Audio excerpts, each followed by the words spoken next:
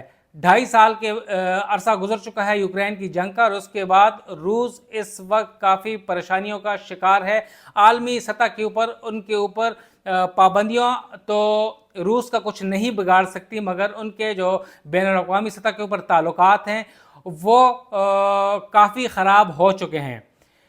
اس جنگ کی وجہ سے پوری دنیا میں خوراک اور ایندھن کی کمی کی وجہ سے بہت مشکلات ہیں، مہنگائی میں بہت زیادہ اضافہ ہوا ہے۔ کووڈ-19 کی وجہ سے جو خرابیاں پیدا نہیں ہوئی تھی روس اور یوکرین کی جنگ کی وجہ سے بہت زیادہ ہو چکی ہیں۔ یورپ نے بالخصوص اس جنگ پر شدید تنقید کی ہے، کیونکہ انگلینڈ اور دیگر جو یورپی ممالک ہیں ان کے اوپر اس جنگ کے اثرات کافی سخت آئے ہیں، اور وہاں پر انفلیشن ریٹ بہت بڑا ہے، جو اشیاء خورونوش کے علاوہ ایندھن کی قیمتوں میں بھی اضافہ ہوا ہے، کیونکہ زیادہ تر ایندھن جو ہے وہ روس سے آتا ہے دیگر ممالک کو، اور اس کی بندش کی وجہ سے اس کی کافی مسئلے مسائل پیدا ہو گئے ہیں، اور یوکرین سے دیگر جو کھانے پینے کی اشیاء ہیں، چنا ہے، باقی چیزیں ہیں، دالیں ہیں، وہ وہاں سے آتی ہیں، جس کی وجہ سے